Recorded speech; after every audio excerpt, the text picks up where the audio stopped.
Hello, everybody. It's great to be here. My name is Steve Mills, and welcome to whether you're listening to me on my podcast or you're on the live stream. It's great to have you here, and thank you for your time. Today, we're going live as well as on my podcast, which if you've not yet subscribed to, you really should. You'll find a link somewhere around this video. I am live, by the way, and I just want to clarify what I'm doing with my live stream. This is a Results Mastery live stream. We go live on my podcast, as I mentioned. We're also live on LinkedIn. We're live on Facebook. We're live on YouTube. We're on Netflix, not Netflix. I wish we were. We're not on Netflix yet. We're on Amazon Music. We're on iTunes, and we're on Spotify, as well as about another 30 different online locations, places like radio stations and stuff like that. So it's great to be able to do this. I tell you that not to impress you, but to impress upon you that if I can do it, you can do it. Why can't you? You just need the willingness to do it, a little bit of investment in money, and a little bit more investment in time. So it's a great opportunity for all of us, I believe. Today I want to talk to you about really, I suppose, what I've learned in the last 31 years I've been in business. Now, to fit that into a 10 to 15 minute live presentation like I'm doing now would be probably pretty much impossible. So I'm going to give you 5 highlights, 5 of the main things that I think could have a profound effect on your business should you do what most people don't do, and that is implement. Implementation, I can tell you now, is one of the biggest mistakes that people make, or rather lack of implementation. People have good intentions. They listen to somebody like myself, and then they go away and they go, well, that was interesting. And then they do precisely diddly squat. They don't do anything as a result of it. And that ain't going to grow your business. Right now, if you don't do anything following today, you're wasting your time. You might as well go and disappear off and do something else. So hopefully that's not the case. You're going to be in the top probably 5% of people. It's probably more like 0.5%, but you're going to be in the group of people who take some action.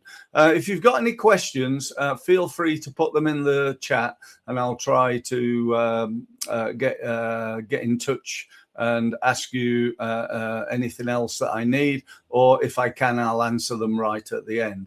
I also see at the bottom of the page here, we've got this thing scrolling along saying, if you want further help with me, then go to results-mastery.com. Click on one of the gold buttons there, and that'll give you access to my diary. You can book a meeting, and we can be meeting in the next 24 hours on Zoom. So that might be something that you want to do. So let me talk to you about my 31 years. Let me just start by saying this is an important thing, I think. Where do I get all my ideas, all my knowledge from? Well, I can tell you, I didn't go to university. I was too busy doing other stuff. I didn't learn from, what I call the normal people in this world. I learned from the real world superstars in terms of sales, marketing, and business growth. The leading experts. People like Tony Robbins, who's a consultant who earns $7 billion per year. That's with a B. That's a little bit more than me. But, the truth of the matter is, he's hugely successful. And I thought to myself, I wonder what I can learn from Tony, him and probably about 20 or 30 of the other top business experts. And if you go to my website and look on the About Steve page, you'll see a list of all the people that I've learned stuff from. However, let's crack on, because I want to be respectful of your time. So number one, the first thing, I've got 5 things to show you or talk to you about, as I've said. Number one, and it is number one, I think, in the true sense of the word, the most important thing. Without this, you don't know whether the rest of it is going to work or not. And that is what Michael Gerber, the author of The E-Myth, calls quantification. I call it measuring your results. And that is one of the biggest mistakes. When I work with businesses, if you ask me over the last 31 years, when you started working with businesses, Steve, how many of them have a good understanding of their sales, marketing, and business growth related numbers? In round figures. Shall I tell you what that is? Zero. None of them. Not a one. With over 10,000 businesses that I've worked with, not one of them, before they worked with me, could show me the full some of them have measured some of it. Don't get me wrong. I'm not saying nobody ever managed anything. I'm talking about a full understanding of their sales and marketing numbers. So we need to measure. You cannot manage what you do not measure. And if you don't measure it, you don't know whether changes in it are making things better or worse. You don't know where to put your money. And you don't know how much money you can afford to spend to acquire that customer in the first place, or how much time you can afford to spend to acquire that customer in the first place. So without this, you're almost like marketing with a blindfold on. You drive in a car, as one of my clients often says, it's like driving a car looking in the rear view mirror. You don't really know where you're going, and you don't know certainly where you are right now. So measuring. So what am I talking about? I'm talking about obviously your financial numbers. You need to know those, every day, every week, every month, every quarter, every year, or whatever you decide to measure. You got to know how much money's coming in. How much of that is profit? What are your costs? Those, what's your cash flow like?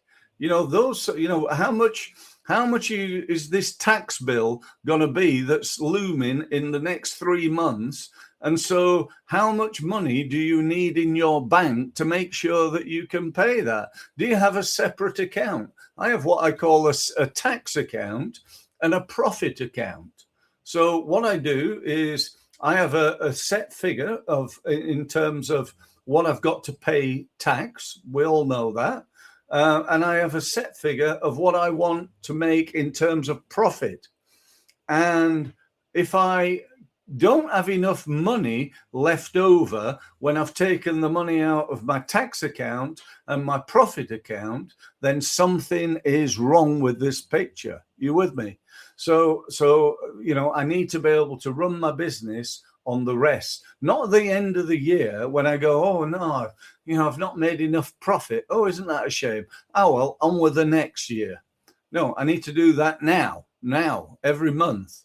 So have I got enough money to run my business, having taken the profit out of it and having taken the tax out of it? Really, really important.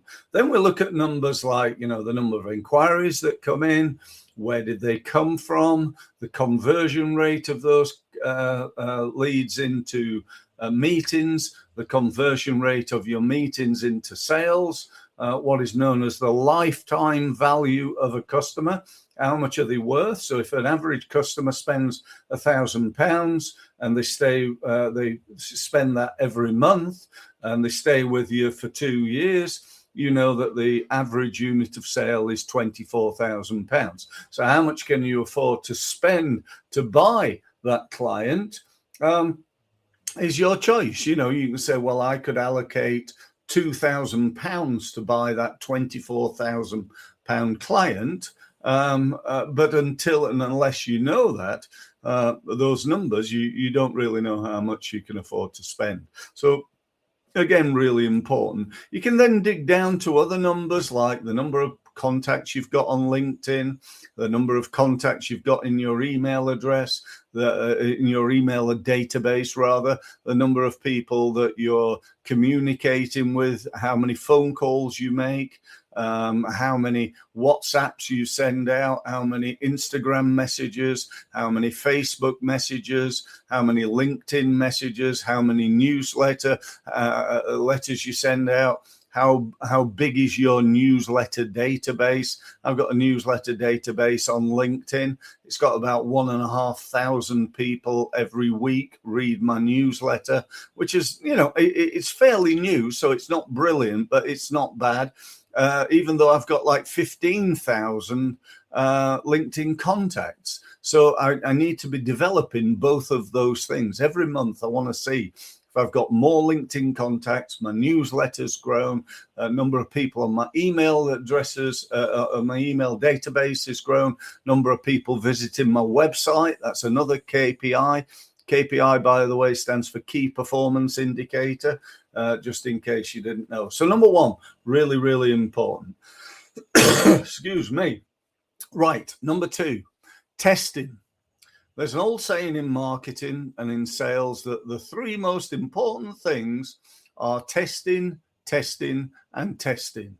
And I really do believe that. In fact, it's almost like test and measure, test and measure, test and measure.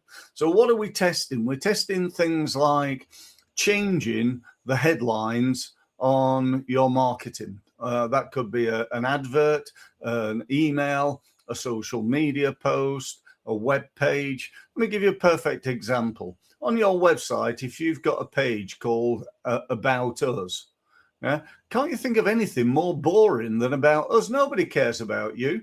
Nobody cares about me. What they care about is how you can help. So why don't you change About Us to how we help you? It just makes sense.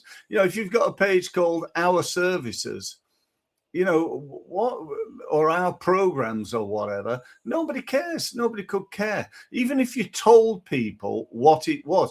If I changed my page from Our Services to Marketing Services, can you see that's a step in the right direction? It might not be the best headline I could possibly come up with, but it's a step in the right direction. So testing headlines, testing the use of video, testing the words on the page. Could you improve the words on each and every page on your website? The answer categorically is yes, you could, particularly if you've not really maximized that yet. What about the use of pictures? Would one picture be more likely to attract attention than another picture? Yeah, absolutely it would. So, keep using these sorts of tests in order to improve performance. Let me give you a quick example. One client of mine was spending £2,000 a month on advertising in a magazine. They'd spent 12 grand. They'd been there for 6 months. They'd won zero business, not an inquiry at all. I changed their headline from the name of the company, which nobody knew, to what their client got when they bought their service. Now, just to clarify, their service was a very expensive service. It cost £2.5 million. It actually was a service and a product. It was a product as well. £2.5 million. That month, we changed the headline to what was the benefit to the client. That month, we got 5 inquiries, 2 sales, and I made them £5 million. And that took me about 15 minutes to figure out. So I should have been on commission, I really should. But anyway, I'm sure the check's in the post. So, testing can be really, really, really powerful. Change and test the headline that you use on LinkedIn, the email, what you say when you stand up at a networking event. Hi, my name's Steve Mills. What I do is blah, blah, blah. Change that, test it, try different things. Think about what is your objective when you stand up. You want people to come up to you afterwards and say, what you said sounded really interesting. Can I book a meeting with you to talk about how you might be able to help me? That's what success at networking is all about. And if that's not happening to you, you need to test different headlines in order to improve the performance of the one that you use when you stand up at a networking event. Okay, next one. This is something I learned from a guy called Alex Amosi. Some of you may have heard of Alex. but he doesn't do too bad. I think he earns something like 60 million a month. So as a consultant, again, not bad, not in Tony's level, but he's pretty much up there. And he talks about this. He talks about better, more, new. Better, more, new. What do most people do as far as marketing's concerned? They focus on new. They focus on new. They focus on, let's do this. We've not done this before. Let's try this idea, whatever this idea might be. Let's try LinkedIn advertising. Let's try Google AdWords. Let's try something new before we've ever worked on improving the performance of what we're already doing. And that's where you start. Let me tell you this, all marketing, everything that you do could work. The trouble is, it probably doesn't. Why? Because you've not followed this system. You've not followed this idea of better, more, new. You've not measured. You've not tested. Okay, this is really serious for you and your business, and I hope you're really getting that. So better, what could you do to make something better? I'll say your LinkedIn profile, but it doesn't matter. It could be your website, could be your this, your that, whatever, all of it. Yeah, whatever you're doing right now could be better, right? So on LinkedIn, where do you start? You start with your headline, surprise, surprise. Who are you? What about your company name? What about your picture? What about your banner at the top? I see so many people either don't have a banner on LinkedIn or they've got one that's sort of nondescript. On my banner, it says, I'm trying to remember now exactly what it does say. It says something like, Steve Mills, the results guy, want to improve your sales and marketing results, book a meeting here. And then it's got my website on there. That's like saying, if you got this problem, do this, which is a great way of marketing your business, by the way. If you have a problem with this, do this. Okay. Say it like it is, and that's, people are very, very cutey and nice ideas. And, let's just tell, if you got a problem with this, if you got a problem generating leads, come and book a meeting with me. That's like the best form of marketing in my world, I believe, anyway. So let's work at each and every element of everything you could do in order to improve that. So we could improve the words on our LinkedIn profile. We could get more testimonials on there. We could add videos to it. We could improve the summary of it. We could add more details, and then we can get more people to connect to it. So the more people see, know, like, and trust me. Yeah. So we need to work on that. Then we look at more. Once we've got this as good as it could be, we just need to do more of it. Again, a real great story that I've got for you. That a few years ago, I was working with a client and we were doing great. We were doing some great stuff with them. We'd taken their Facebook advertising from something that wasn't working to something that produced a 12x return on investment. So in other words, for every £1 that they spent, they got 12 back. And we gradually, through a process of testing and measuring, improved and increased the amount of money that they spent. So we did more of what was already working. We got to a level where we were spending 32 grand a month and getting a 12x return on investment. I can't quite work out that what that is, but it's a lot of money, every month coming into the business. So he came to me and he said, what do you think we should do next, Steve? I said, I think we should increase it to 64 grand. And he went, yeah, I think you're right. Yeah. Why would we limit the amount of money we're putting in when if we doubled it, we could put twice as much in and get twice as much out? Makes sense, doesn't it? Yeah. So really, really important. And those two become, the things you need to do first before you go, oh, let's try this. Let's try that. What about that? That might work. Advertising on TV might work for you, but it's a high risk and we don't know whether it'll work or not. Let's get proof of concept. That's a really powerful word for you, by the way, or words for you. Proof of concept. Prove it works to me first, and then we can roll it out. We can do a small conservative test, invest a little bit of money to find out what works, what doesn't work. If it doesn't work, we can improve it. And what do we do if it doesn't work then? We improve it again. And what happens if it doesn't work then? We improve it again until we find what works, because it all works. But we're not betting the ranch. We're investing a small amount of time, money, and effort in order to improve the effectiveness of something. We're not just sticking it out there in the marketing world and letting it roll. That's not the way to grow your business. Okay, next one, number 4. Improve your sales and marketing skills. Right? So within this, I really do believe quite passionately, if you're going to be better creating a profit, which is the purpose of a business, there are only 2 ways of doing that. One is to reduce costs. The second is to increase sales. That's it.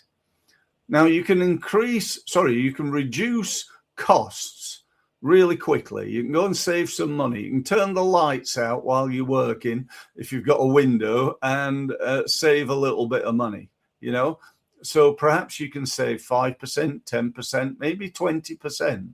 But the truth of the matter is the real leverage, the real growth is in increasing sales. So you need to work on increasing sales. There are only 3 ways of doing that. Number 1, you get more customers. Number 2, you increase the average transaction value. Or number 3, you increase the frequency of repurchase.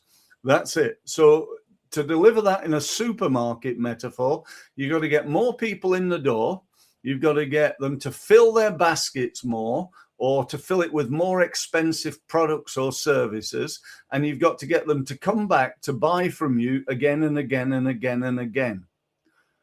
All right. Now, question, which one's the most difficult, expensive, and time-consuming thing to do? It's getting new customers. You've got a gold mine sitting right now in your business. It's called the pot of gold that you're not harvesting from your current clients. Unless you start up, then obviously you've not got that. But then that pot of gold becomes the people that that you used to know, that you need to reconnect with. So really, really important that. And 2 things about your sales skills are we need to improve them so that you convert more. Because if you're currently converting 20%, so 2 out of 10, if you get 10 leads and that equals 2 new clients right now, if you manage to improve that by 20%, instead of getting a 20% conversion rate, you got a 40%, so 20% more. What happens over time is you double the size of your business. Really, really powerful. Convert more, work on converting more. And also I'd say within that, develop a system, a process. Most people give up far too early. They don't keep going. I contacted them again. I sent them an email, contact them again. They're clearly not interested, so I don't bother. In fact, it takes 8 to 12 contacts to make a sale. So they say. Now, whether that's true or not, and it's clearly going to vary, but I do absolutely believe that most people give up way before they should be giving up. So keep going till they die or buy. My good friend Peter Thompson would tell you. And lastly, this is a real biggie, AI, right? Artificial intelligence. If you're not learning this, you're just, again, chucking money out the door. Go and flush a load of cash down the toilet, because that's what you're doing every day. And I want to be clear. I'm not talking about, oh yeah, I know AI. I'm using Chat GPT, and I ask it to post on LinkedIn and Facebook. That's not using AI. I believe that 99% of all small business owners use less than 5% of the true potential of AI. There, I've said it. That's true. Now, I ain't got time in this. We've gone over a little bit anyway, a little bit longer than I was hoping. But you need to get to grips with this. You need to go and learn how to do this. By the way, and this is not about me trying to sell you something, but if you go to my website, I am running a course on AI, a one-day seminar. You'd be very welcome to come along to that, or just go to YouTube and learn from some of the greats out there.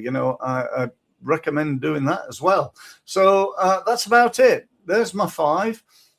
Measure your results, test to improve them, focus on better, then more, then new, improve your sales skills, develop a system, and for goodness sake, embrace AI. Whether you like it or you don't like it, you think it's a good thing or a terrible thing, it is here. And I believe that if you don't learn AI won't necessarily take your business, but somebody who knows how to use it very well could. So make sure you use that. Thanks ever so much for listening. If you do want to book a meeting with me, feel free to do so. You can do so at results-mastery.com. And just get yourself there. Get yourself a meeting with me. Book it online, and we can be on Zoom this time tomorrow. So thanks ever so much for listening, and I look forward to speaking to you on my next Results Mastery podcast or live stream. Thank you.